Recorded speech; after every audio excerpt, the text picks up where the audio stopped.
This is Hidden Killers with Tony Bruschi. Here now, Tony Bruschi. A respected dentist, a father of 6, a husband to his wife of over 20 years. What could possibly go wrong?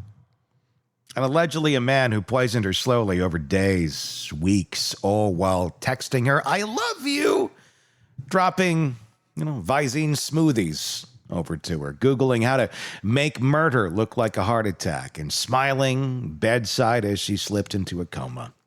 Yes, it's the case of James Craig, the Colorado dentist currently on trial for allegedly killing his wife Angela with cyanide and eye drop chemicals while carrying on an affair and planning his escape. Behind the toxology reports and the courtroom drama is a far more unsettling question. What kind of person actually does this? And why? Today we're joined by psychotherapist and author Siobhan Scott, who might have some insight into how one might be driven to orchestrate this kind of betrayal, how someone can weaponize love, and what the psychological profile of James Craig may reveal if we assume he's guilty. It's going to be very interesting. Siobhan, also the author of this book right here, The Minds of Mass Killers, which might play into this a little bit as well. Siobhan, let's just kind of jump on in here. He's this charming man, has this life out there that people respect. He's big in his church. People see him. He's been around in practice for a while. What's going on here? What causes someone to lead a double life like is alleged of James Craig, to go on from that, but to be able to do this at the same time? Well, if this is not a portrait of you could go either way, psychopathic narcissist or a narcissistic psychopath. It's a big dose of both. And talk about a person who can wear the mask of sanity. And again, this church-going family with this incredibly hidden dark side. And he compartmentalizes very well. The forethought and planning with this is really striking. This is a guy that had been thinking about getting away with this for a long time and working towards it. And obviously doesn't like direct confrontation, but likes the sense of control over watching his power, to kill. And so he's full of himself. He wants to be the savior. He wants people to look at him with admiration. And that's the narcissistic part, He wants to be this loving husband. And yet the cruelty of a psychopath who can just murder, as you say, the mother of their children. I mean, it's really horrendous. Yeah, I mean, you look at the family pictures and they're all standing there in scenic locations and everybody's smiling and it's a big family. You're like, oh my God, wow. I mean, that takes work. I mean, it takes work to keep that family together, to have gone on this long, 20 years. You got the 6. Everybody, looks happy in the photos, which means absolutely nothing, as we know. But my goodness, what a way to manipulate.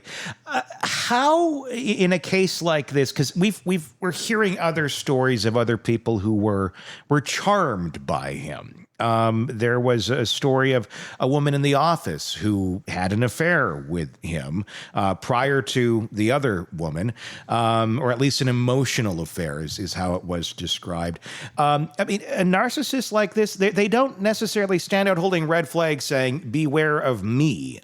They use that charm to disarm suspicion. Let's talk about that for a little bit and how this guy was presenting out to the world. He was good at that. He may not have been good at covering his tracks on the internet, but he was good at charm. And I was having a conversation with a therapist last week, and we were talking about psychopaths. And she said, I know immediately when I meet someone and they just charm me and I'm so impressed with them. She said, that's a red flag that I need to step back and take a look. Is this a psychopathic person? And it's just one of these things that's so hard for normal people who, we don't go around looking at the world as who can we manipulate here today? Who can we get away with, fooling and tricking?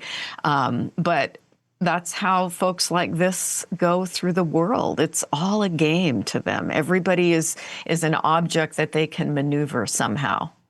Is it also a problem when you are someone who may recognize this, like your friend was?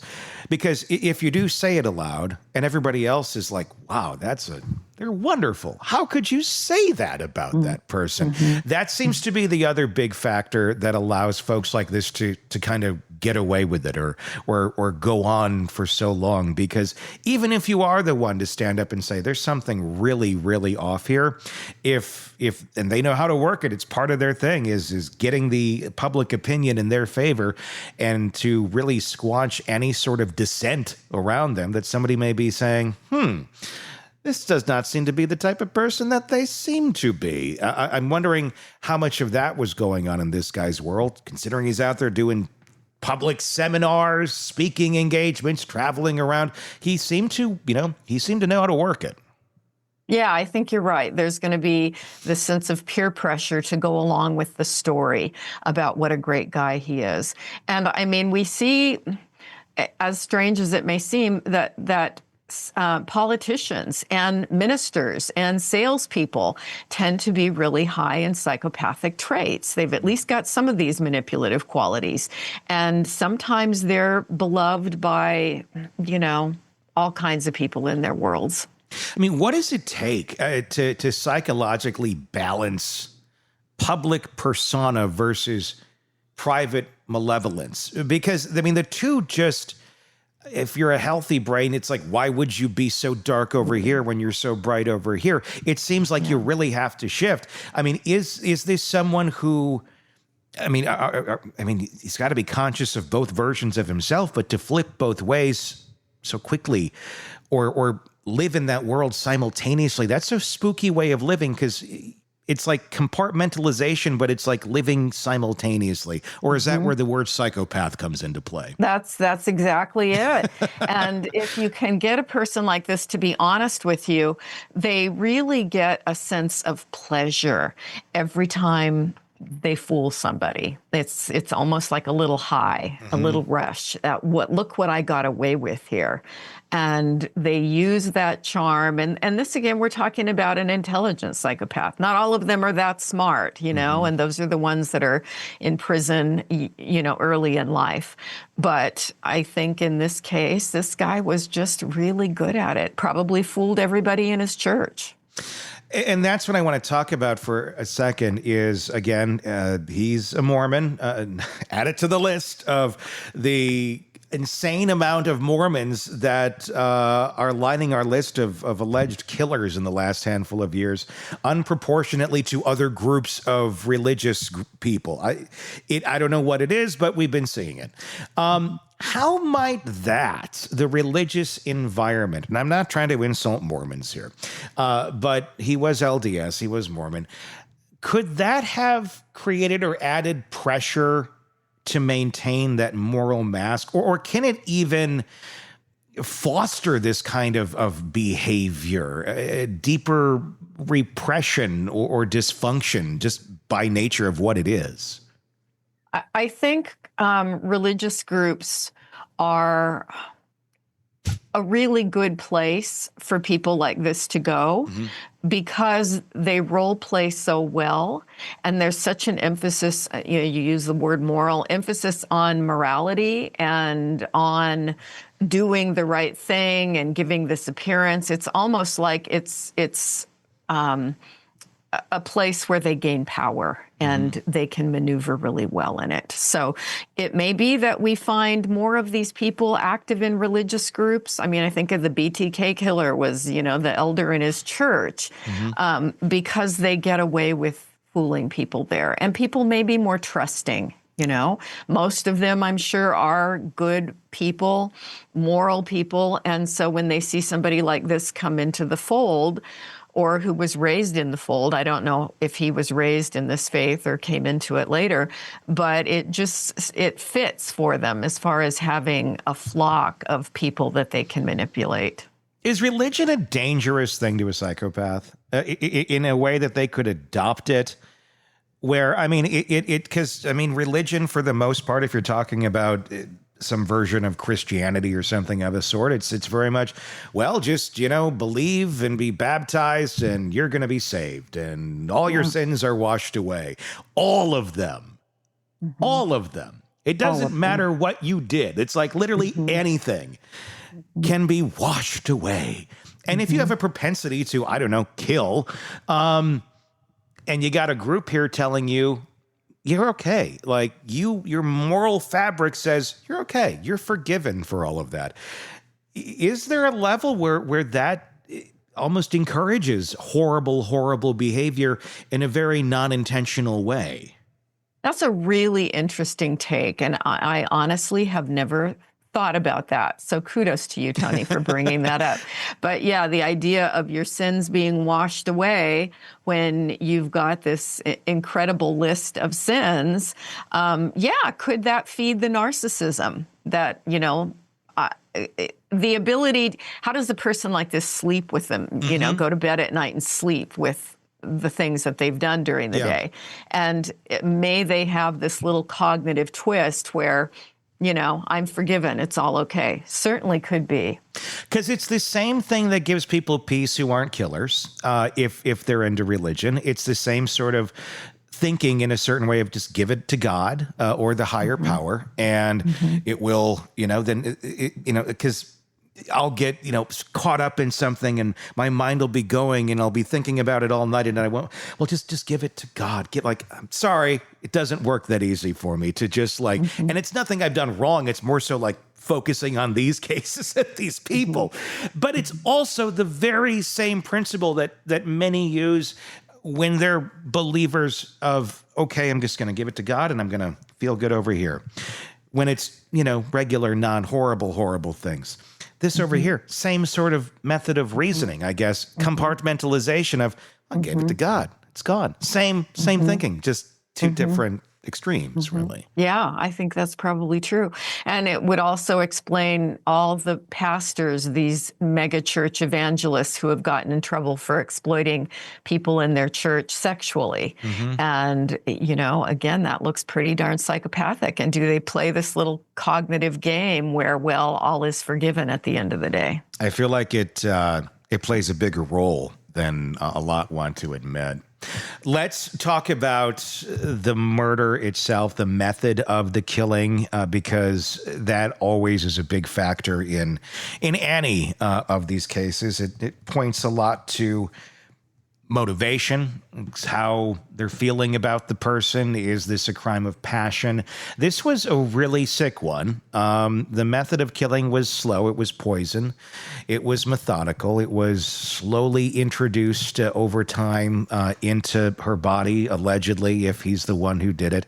And she slowly fell into a coma after about 15 days and then eventually died, all the while he's going to her bedside and holding her hand and then taking a really horrible picture of her and sending it to his side chick. It's twisted. This slow way of killing someone and watching it daily. What does that tell you about a character like that? Somebody who's incredibly into the control, the secrecy, the appearing to be the savior. Look what a loving husband I am, but absolutely devoid of empathy. And that's the piece that's, I think, so scary. Yeah, not a crime of passion. He didn't stab her. He didn't strangle her. And in that way, it gives him more distance from it, as if this is just something that's happening, even though, of course, he's the one instigating it all. It's, again, something that a normal person could never wrap their head around. It's insidious.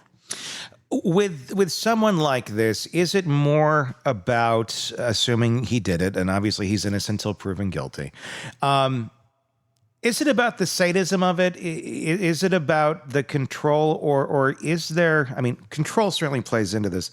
Is the control level there because he's fearing the confrontation if he were to do this like a healthy individual and just get divorced? Fear of physical confrontation or verbal confrontation, of being called out for all the downfalls that he has, all of the affairs, and God knows what else is failing in business. Because obviously narcissists, one of the last thing they like, kryptonite is reality. It's being called out.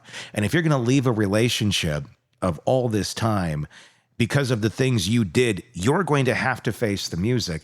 Is this just a way that someone like this has to go? They have to eliminate the person because they couldn't tolerate, they couldn't deal with that actual piece of reality coming to haunt them.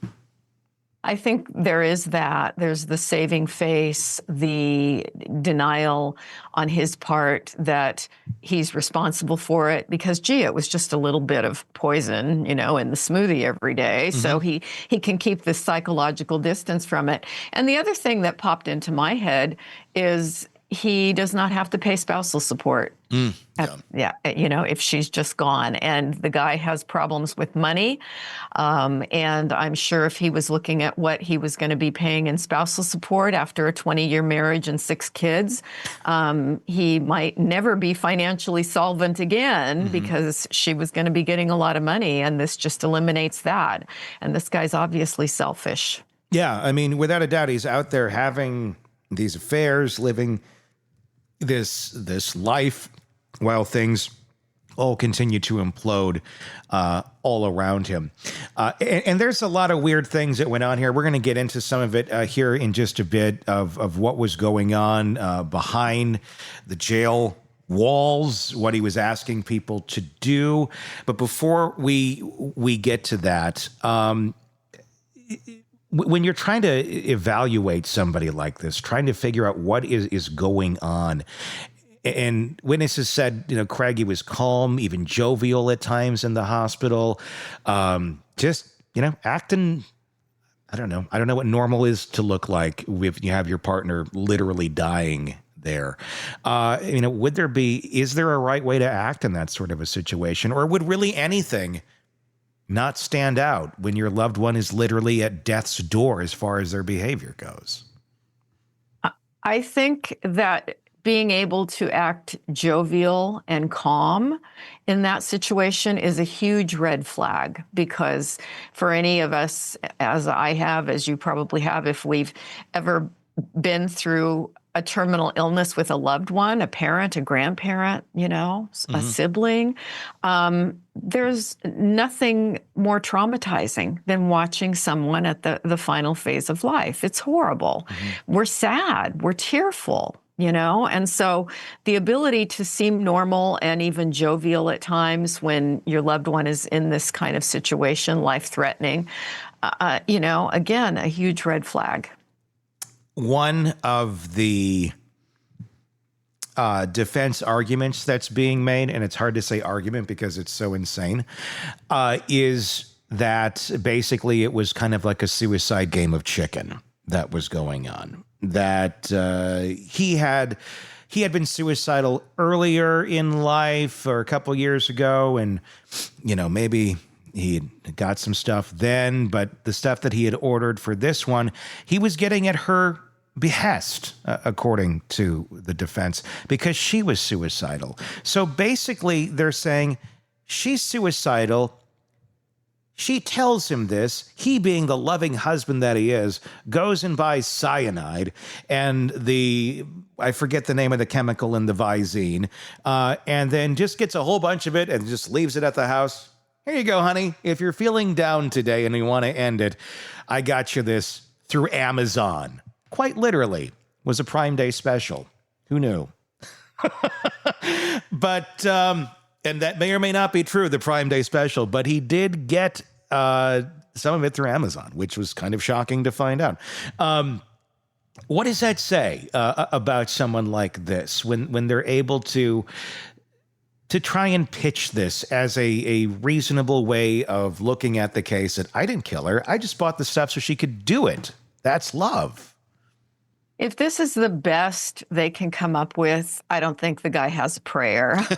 That is just the stupidest thing I have ever heard. And if I were a defense attorney, I would be embarrassed to try to make that. I'd encourage him to take a plea bargain here. It's It's ridiculous. It would be a difficult one, I think, to spin to a jury. But, crazier things have happened. All they need is that one. They just need the one person to go and say, yeah, I thought about letting my significant other kill themselves. I just bought a whole bunch of bacon grease and wanted to see what would happen. Didn't work out very well. The method of killing on this, obviously, that was a big thing. Of the slow death that his wife had to endure. What emotionally is going on with somebody like that? Not the wife, but him. I mean, or is the answer just nothing? Is it just, well, this is part of the process? It's like literally just reading notes. It's like, well, once this is checked off the list at this timestamp, then we can move on to the next part of our project. I don't know. I don't know the answer to that. Yeah, we can't know for sure. It's possible that it's just this incredible disconnection emotionally, and he knows he has to pretend like he cares and act loving and compassionate, but inside it's just check the box here. We've gotten this far, we're going to keep going. And it may also, just speculating, have given him this little sense of pleasure of, I'm duping everyone, look what I'm getting away with, and aren't I terrific? So he could have had a little bit of an elevated mood about it, which is horrible. Yeah. Another crazy aspect of this case is his attempted involvement of his daughter from behind bars.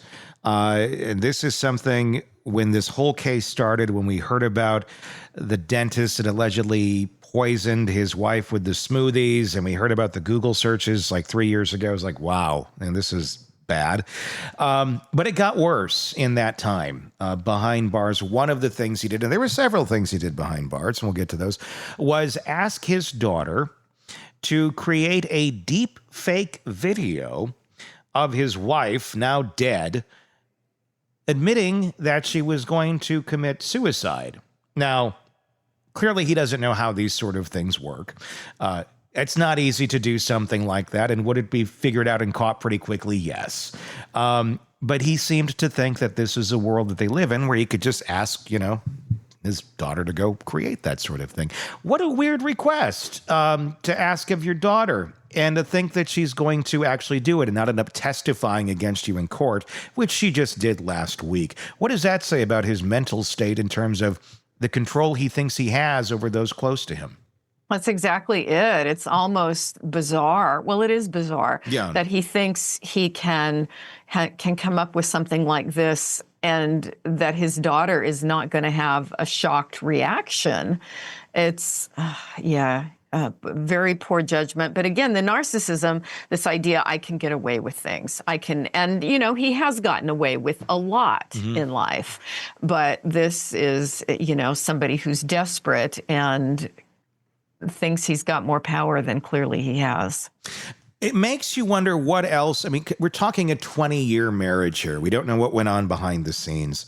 You got 6 kids. There's a lot of things going on here. I'm going to guess there was a lot of psychological grooming behind the scenes. To a certain extent. We don't really have a ton of evidence of it, but the fact that they were together for this long, that says something. And the fact that he thought he could ask his kids to do that, or his daughter to do that, it does make you wonder, what was his grooming not as effective as he thought he was? And I'm wondering if that's a common thing amongst, psychopaths that also obviously have a lot of narcissistic traits, or narcissists as well. Do they sometimes overestimate their level of influence on those around them when they get to that psychopath level? Worse than just your average narcissist would, who maybe is a little more gauged? Mm-hmm. Yeah, narcissists do have, I mean, if they don't have psychopathic traits, a lot do, but if they don't, they do have an internal sense of morality. I mean, it's different than everyone else's because they can certainly, they always put themselves first, and they're not high in empathy, but they're not killers. And that's when you get the psychopathic part in there, because they truly they have no conscience if it's a full-blown psychopath. And so you get this narcissist thinking, well, I'm more powerful than perhaps I really am, but they are so full of themselves that they'll take it to this kind of extreme, and that's what makes them so different from the rest of us. And this doesn't sound like a family, from what we know, at least mom and dad, that were in the healthiest of places, either or. I mean, we're taking the word of James Craig right now somewhat as gospel that his wife was suicidal. I believe there are some pieces of evidence here and there that may show she was not in a super healthy place at various points in their relationship. There's also evidence that shows that he was not in very healthy places in that relationship and also had been contemplating suicide. Does that put the risk factor up that much more higher if your partner is already kind of on that place? Let's say James already was at that place with no care in the world for himself or his own well-being, where he might, order the cyanide and off himself, especially when he's the one that's still alive and she's dead, as far as the lengths that one will go if they're already there? Yeah, it's hard to say, because the other thing, when I was hearing some of the reports about his suicidal ideation in the past, was that real, or was that part of a game? Was that part of a way to manipulate her or someone else? I don't know who knew about it, but that can be another tool that a manipulative person will use, is this thing of, oh, I'm just going to off myself in hopes of gaining some kind of control through getting the other partner to respond to them in a way that they want. How dangerous is it of a time? I know it's the most dangerous time in a relationship is when the partner says, I'm out, I'm leaving. And then obviously all that can go to hell. But this doesn't seem to be that case. It seems to be, from what we understand, he was caught cheating, and it had been ongoing with multiple people for a long time. It almost seemed to be like it was kind of understood that this was what he did for a good chunk of their relationship. At least that's what I'm taking on of it. But then had whatever revelation, went back to his wife, went back to Angela, and I'm sorry, I'm not going to do this anymore. I'm changing. And then slowly after that, she started dying.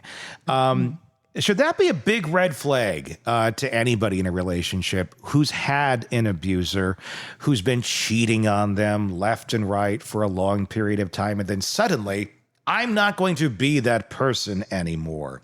Is that the time to really look out for the red flags of, well, this person seemingly made peace with this, and they want you to as well? The odds of them not continuing down the cheating road seem rather low.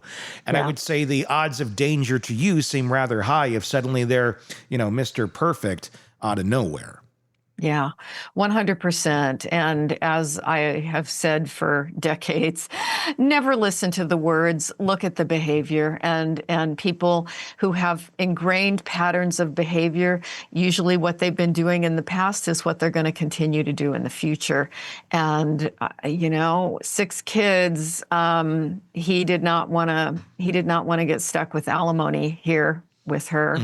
And this was truly a dangerous time, but he was so manipulative, she probably didn't have any inkling. And that's the scary part. And I wonder if the kids did. I mean, that's something we don't know about. We have, I guess, 2 of them so far have been on the stand testifying against their dad about the request to make the deepfake suicide video and such. But it does make you wonder, what are they trying to process right now as mom's dead, dad's on trial for murdering. He's asked us to make a deepfake video. What is going on through their mind as they're sitting on that stand? Absolutely horrible for them. It is so hard when you have a person who's a criminal like this, for their kids to come to a place of integrating it and understanding it, because we all carry traits of our parents. And I think for the children of murderers, how do they come to a place? I mean, they can, but it takes some time and some thought and some mental work of accepting I do have qualities like my dad. Maybe I look like my dad, but I so do not want to be like my dad. And that's a hard thing for them to work out. I have so much compassion for them. If you start noticing you have some of those traits, whatever it may not like the urge to go kill someone, but I don't think he probably lived most of his life with an urge to go kill someone either. It just happened to be the most convenient option at that point in time. But that's got to be a hard thing when you start to look, because we all have our idiosyncrasies. We all have little narcissistic tendencies and things like that, but it doesn't make us all, narcissistic personality disorder with that sort of a diagnosis as well. But that's got to be a really tough thing, especially if you know that, God, this genetically does run in my line. But how much would the behavior of someone like a James Craig be explained as learned behavior from nature versus nurture? It's a really tough one. We've been trying to answer that for forever. And what I think the best answer now is that genetics have a lot to do with personality, but none of it's set in stone. And you can have some wiring that can make you maybe prone to having less empathy for other people. But then depending on your environment and how you're raised, that the genetics are shaped and molded, and the way that they're expressed can be very, very different. So I don't think anybody inherits the tendency to be a murderer or a killer. And certainly in this case, there's no evidence that we've heard nothing about his kids being in trouble or anything. They were raised in the church. They were raised with a lot of morality, and they may have some of his good qualities, because apparently his ability to connect with people and, he sounds like he was an extrovert and everybody liked him. His children may have some of those qualities, and that's good. And that's, something that as they try to integrate this story into their life history, that's something that we want people to come to a place of peace. I did get some good things from my parents. I can look at my parents and see major flaws with both of them, but I decided early on that I want to take the good and try to separate myself from the flaws. But that's a process that's just a bit more complicated when you have a parent who's a criminal psychopath who kills somebody. Which you can read about in her book, Nightbird, available wherever books are sold. Let's continue on with the interview. little product placement right there, just a little bit. I have your books like right here. I just can pull them at any time. Like a little library here going on. It's a little reference. I love flip it. to page 67. It is very good. Yeah. It is very good. The page, damn. Wow, that's impressive. Let's talk about a little bit more about James Craig himself.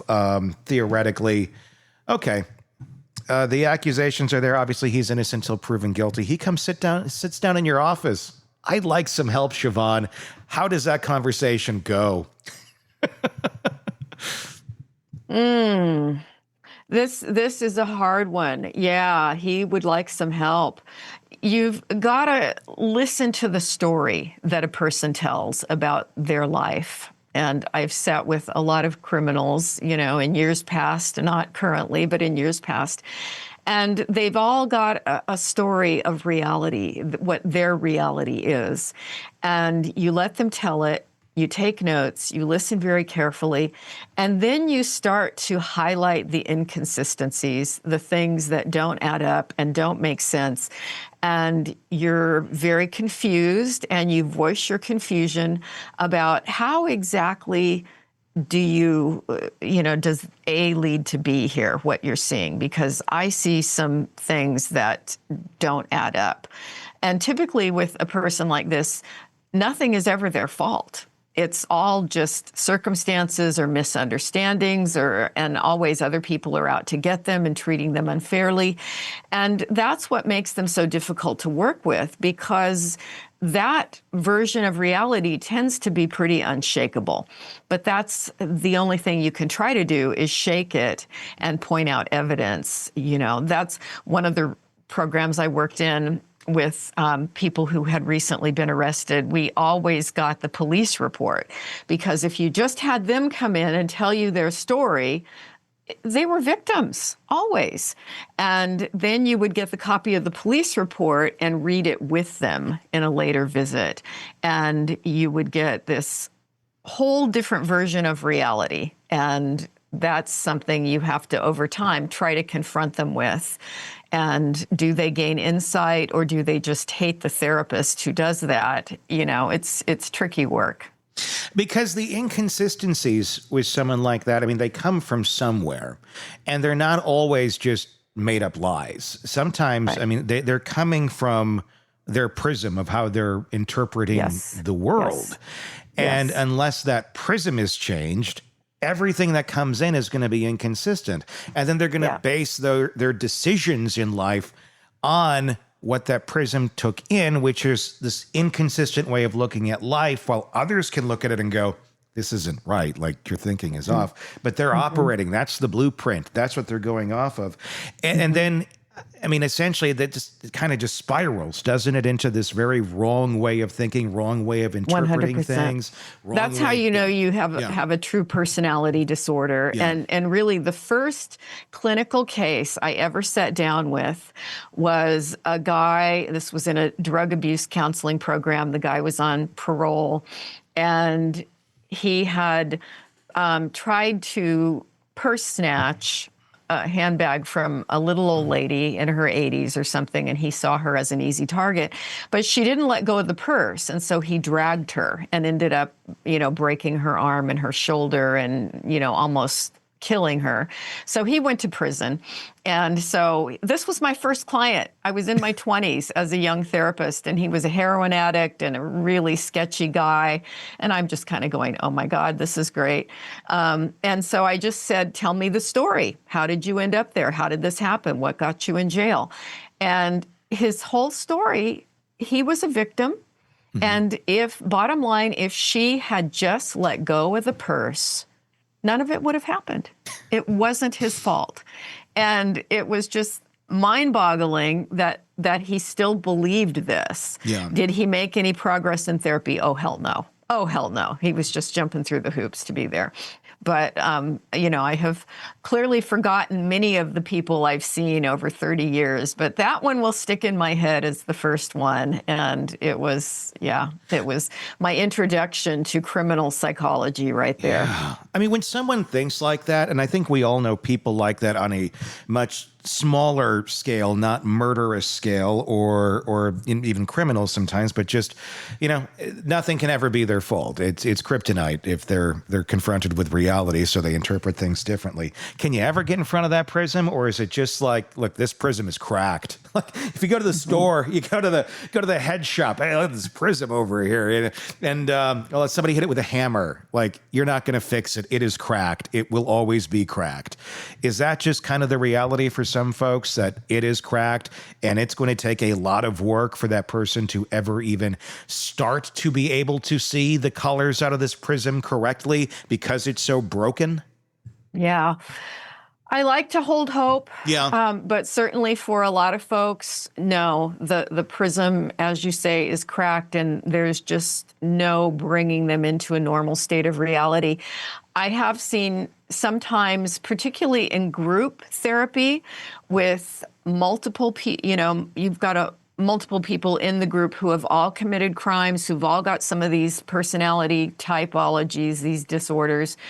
Can you make a bit of progress when they start calling each other out? And if you get somebody in a group like that who is coming back to a healthier way of looking at the world, and when they start confronting each other, so it's not just the therapist doing it, some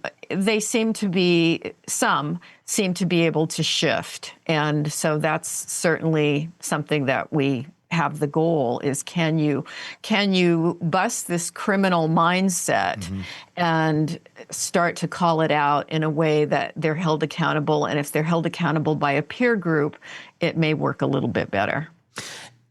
Could the James Craig case here be an example, again, if he's guilty, he's innocent until proven guilty, of a narcissistic collapse where everything is going wrong for him. I mean, his wife has called him out on the cheating. His partner at the office is like, why are you ordering cyanide left and right?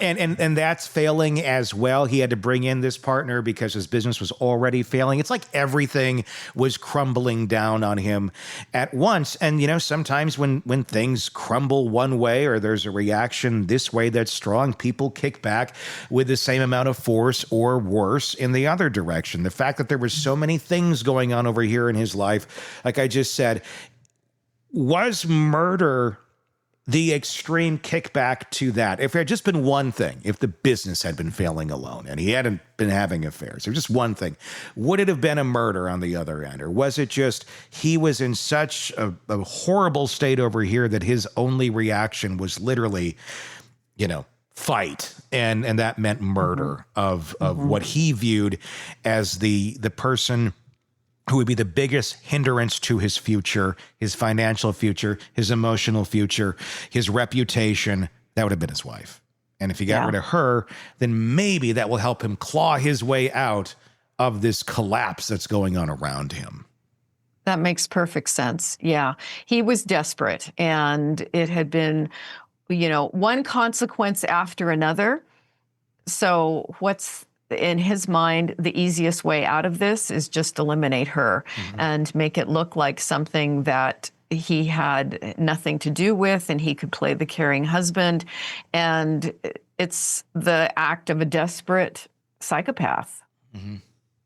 He also ordered, or attempted to order, a hit on one of the detectives, and the lead detective in the case, offering $20,000. He was trying to talk with other prisoners about getting that hit carried out.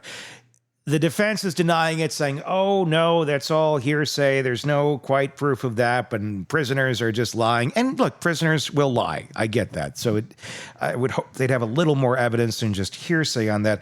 But I mean, this, if it's true, this sounds like a man who from behind bars is really mentally crumbling. The fact that he thinks that he can get the deep fake thing done with his daughter, that he can order a hit on the lead the lead detective, that he can get fake witnesses.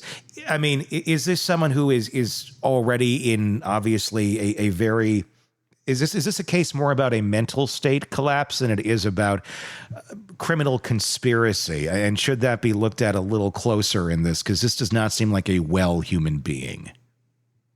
It's a desperate human being with a very strange outlook on life, who thinks he can control things.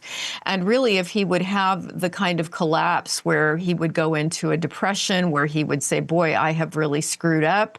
Look at what I've done, and I've been caught, and I'm not the criminal genius that I've always thought I was, then there would be some hope for him. But this bizarre, extreme behavior, it doesn't bode well for his mental health. Yeah. From what I'm hearing, we have Eric Faddis is inside the courtroom covering this for us. It sounds like he's quite the confident man in court. He looks a lot more confident than the picture here next to me portrays. So he's still, appears to be riding that horse all the way to the end. We'll see where it goes. Makes you wonder. Siobhan Scott, psychotherapist and author of the book Nightbird. This is a new memoir that's out wherever you get books. Do check that out. Also, The Mind of Mass Killers. You can get this as well, understanding and interrupting the pathway to violence. Also, wherever you get books, just search it and you will find very good reads on the topic. Thank you, as always, for your insight into this and the many cases that we got right here, Siobhan. Thank you. Craving non-stop true crime updates? Press subscribe now and get the latest cases, analysis, and expert commentary delivered straight to your feed. Only from the Hidden Killers podcast and True Crime Today.